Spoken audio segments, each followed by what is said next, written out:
यूं तो हमारे देश में सत्ता के खिलाफ कोई अविश्वास प्रस्ताव लाता है तब संसद के भीतर बहुमत जांचने के लिए शक्ति प्रदर्शन होता है। लेकिन आज आपको उस शक्ति प्रदर्शन की, उस परीक्षण की दस्तक समझना जरूरी है जो नई संसद उद्घाटन से पहले हो रहा है।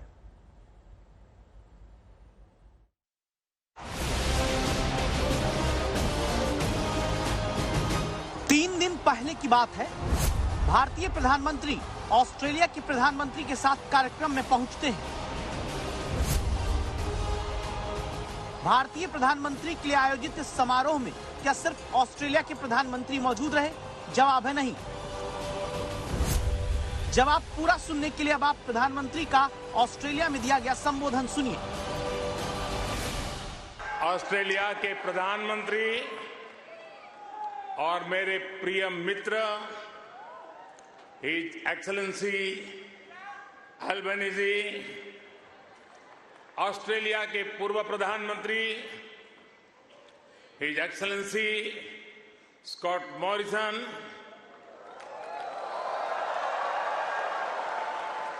न्यू साउथ वेल्स के premier Chris Minns, foreign minister Penny Wong, communication minister Michelle Rowland, energy minister Chris Bowen, leader of opposition Peter Dutton. यानी भारत के पीएम के स्वागत में ऑस्ट्रेलिया का पक्ष और विपक्ष दोनों मौजूद रहता है। इतनी विशाल संख्या में उपस्थित हुए हैं, आप सबको मेरा नमस्कार। यही वजह है कि जब पीएम मोदी ऑस्ट्रेलिया से सुबह भारत लौटे, दिल्ली पहुंचकर उन्होंने नई संसद के उद्घाटन से विपक्ष के बहिष्कार वाले दांव पर ऑस्ट्रेलिया की नसीहत देकर लोकतंत्र का असली अर्थ समझाया।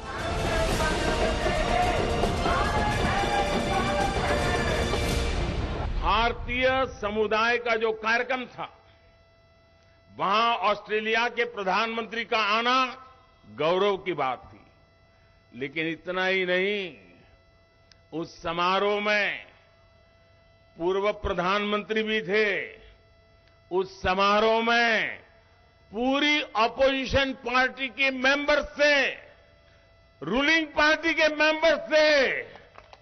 ये लोकतंत्र का वातावरण ऑस्ट्रेलिया के लोग में भारतीयों के प्रति, चाहे पक्ष सत्ता का हो चाहे पक्ष विपक्ष का हो, सबके सब मिलजुल करके भारतीय समुदाय के इस कार्यक्रम में उतने ही उमंग और उत्साह के साथ शरीक हुए थे।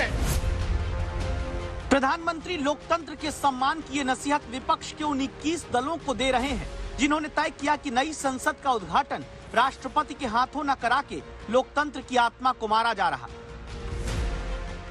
जब 28 मई को उद्घाटन का कार्यक्रम नई संसद का कुछ यूं तय हुआ कि सुबह 7:30 से 8:30 बजे के बीच हवन और पूजन होगा। 8:30 से 9 बजे के बीच सुबह लोकसभा के अंदर सेंगोल यानी राजदंड को वैदिक रीति रिवाज के साथ स्थापित किया जाएगा। सुबह 9 से 9:30 बजे के बीच प्रार्थना सभा में शंकराचार्य समेत कई विद्वान और संत होंगे। इसके बाद दूसरा चरण दोपहर 12 बजे राष्ट्रगान के साथ शुरू होगा। 2 शॉर्ट फिल्म की स्क्रीनिंग होगी।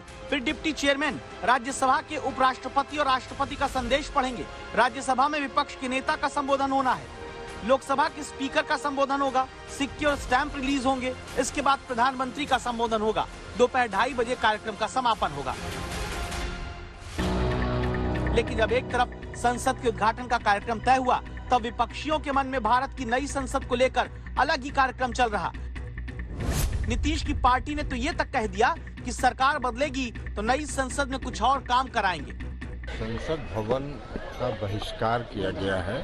संसद भवन के उद्घाटन समारोह में हम लोग नहीं जाएंगे, इसलिए कि इतिहास को बदलने का प्रयास हो रहा है।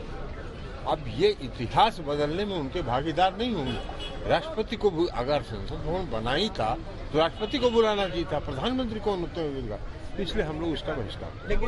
सरकार अगर बदलेगी तो नए संसद भवन में कोई दूसरा काम हो।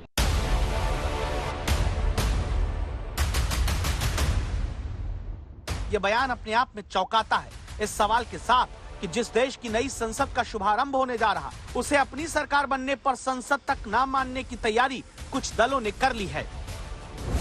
इतनी इमरजेंसी क्या थी? ये प्रोग्राम महीना भर पहले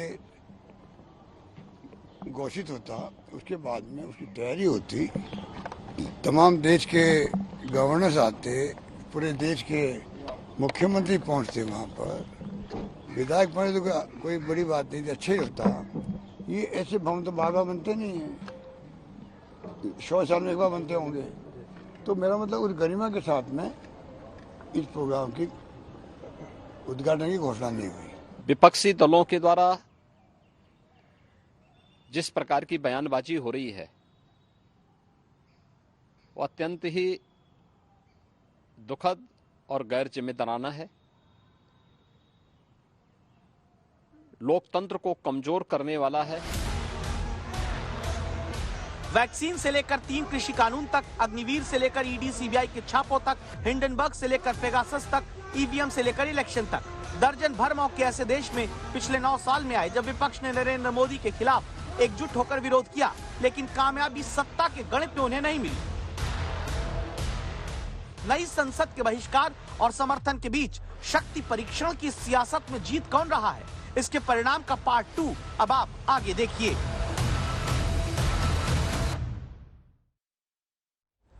केंद्रीय गृह मंत्री अमित शाह ने भी विपक्ष को इतिहास याद दिलाते हुए वर्तमान के बहिष्कार के लिए तीखा वार किया है। मैं कांग्रेस पार्टी को पूछना चाहता हूं, छत्तीसगढ़ में विधानसभा का भूमि पूजन श्रीमती सोनिया गांधी, श्री राहुल गांधी और वहां के मुख्यमंत्री ने किया। उस वक्त राज्यपाल महोदया कहां थी? वो ट्राइबल थी, आपने नहीं बुलाया। झारखंड विधानसभा का भूमि पूजन श्री हेमंत सोरेन जी ने किया, उन्होंने भी राज्यपाल महोदय को नहीं बुलाया। असम में श्री तरुण गोगोई ने किया, उस वक्त भी राज्यपाल को नहीं बुलाया।